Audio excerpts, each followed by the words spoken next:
ইব্রাহিমকে আপনি বেজ্জতি করিয়েন না, আমার ভয় লাগে না। ইব্রাহিমের মতো নবী এই দোয়া করছে কোরআনের আয়াতে। হাদিসের মধ্যে আছে মুসা নবীর মতো নবী আল্লাহর কাছে হাসরের ময়দানের ব্যাপারে বলছে, আল্লাহ হাসরের মাঠে লা আসআলুকা লিয়াউমা উম্মি ওয়ালা উখতি, আমি আমার মাকে চাই না, আমি আমার বোনকে চাই না, বাল আসআলুকা লিয়াউমা নাফসি, আমি মুসা কেবল আমাকে বাঁচাইতে চাই, আমাকে বাঁচাইতে চাই।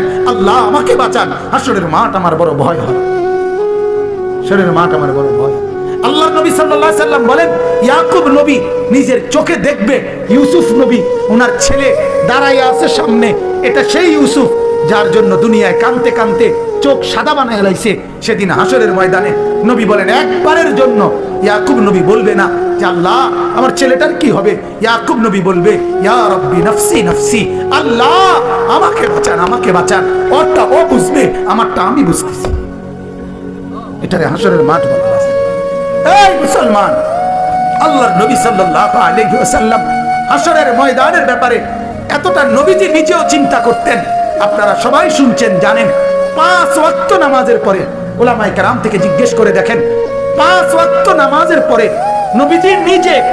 নবীজি নিজে যার হাসরের আখিরাতের মর্যাদার কোনো সীমা পরিসীমা নাই, সেই নবী 5 ওয়াক্ত নামাজের পরে যে কতগুলো দোয়া করতেন, এর মধ্যে একটা দোয়া, নবীজির একটা দোয়া ছিল এটা, আল্লাহুম্মা হাসিবিনি হিসাবান ইয়াসীরা, আল্লাহ এই বন্ধু আমি আপনার, আমার বড় ভয় লাগে, আমার হিসাবটা সহজ করে দিন। নবীজি বলছেন এই কথা। অথচ নবীকে আল্লাহ বলছে ওয়ালাল আখিরাতু খায়রুল লাকা মিনাল উলা, বন্ধু দুনিয়াতে আপনাকে যা দিলাম, আখিরাতে যা দেব, এই দুনিয়ার গুলোর চাইতে ওইগুলো অনেক বেশি উত্তম, অনেক বেশি দামি। এরপরও নবী বলেন, আল্লাহ আমার ভয় হয় আমার হিসাব যেন সহজ হয়। অথচ আখিরাতে ওনার মর্যাদার কোনো সীমা পরিসীমা নাই। আল্লাহ তাআলা হাদিসে কুদসিতে বলছে, বন্ধু হাসরের মাঠ আমি আপনার মাঝে আর আমার মাঝে ভাগ করে নেব, কাসামতুল কিয়ামাতা বাইনি ওয়া বাইনাক, আমার মাঝে আর আপনার মাঝে কিয়ামতের দিনটাকে আমি ভাগ করব। আনা মালিকু ইয়াউমিদ্দিন আনতা সাহিবু ইয়াউমিদ্দিন, আমি হব কিয়ামতের দিনের মালিক, আপনি হবেন কিয়ামতের দিনের বাদশা।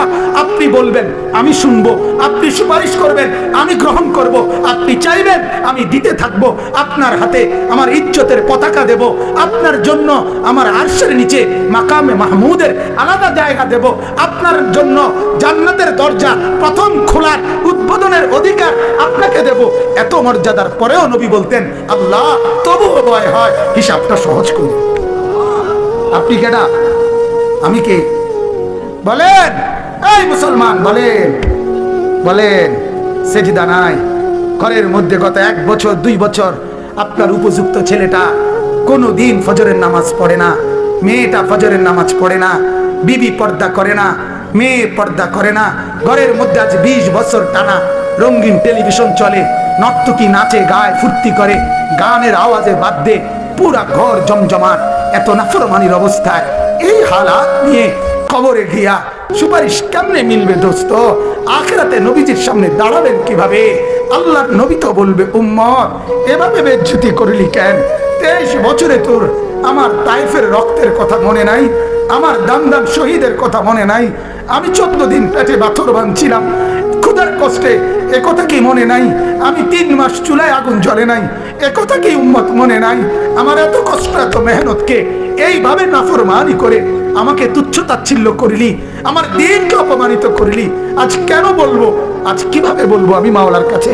বল উম্মত। কোরআনুল কারীমের সূরা নিসার মধ্যে আছে, ওয়াজিনা বিকা আলা হাউলা'i শাহীদা, আল্লাহ নবীকে বলছে, বন্ধু হাসরের দিন আমি আপনার হাতে আপনার উম্মতের আমলনামা তুলে দেব, আপনি পড়বেন, আপনি শোনাবেন, আপনি হিসাব করবেন, আপনি বলবেন, এরপরে আমি ফয়সালা দেব, আপনি সায়া করবেন। তাফসীরে আল্লাহর কসম এই কথা স্পষ্ট আছে।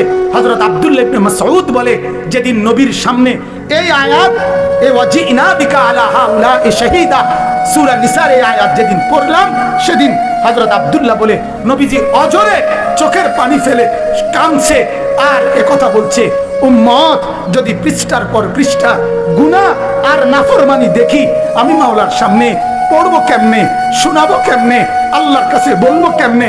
এত বেইজ্জতি করলে উম্মত আমি হাসরে মুখ দেখাবো কেন? আল্লাহ আমাদেরকে বুঝার তৌফিক দান করুন। অতএব আল্লাহ তাআলা বললেন যে এই ফিকির করে আখিরাতের ভয়, তো আল্লাহ তাআলা বলেন সে বিবেকবান। বলেন আলহামদুলিল্লাহ, বলেন আলহামদুলিল্লাহ। অতএব মুহতারাম হাজিরিন, এই ফিকির করা চাই, এই ফিকির করা চাই। আল্লাহকে দিবা নিশি ডাকবো তো ইনশাআল্লাহ, ডাকবো তো ইনশাআল্লাহ। রাসূলুল্লাহ সাল্লাল্লাহু আলাইহি ওয়াসাল্লামকে ভালোবাসবো, মহব্বত করবো তো ইনশাআল্লাহ। শুধুমাত্র মুখে মুখে তো ইনশাআল্লাহ। কয়ভাবে? কয়ভাবে? আবার বলেন, আবার বলেন। আল্লাহ তাআলা আমাদেরকে তৌফিক দান করুক। বলেন আলহামদুলিল্লাহ, বলেন আলহামদুলিল্লাহ, বলেন আলহামদুলিল্লাহ।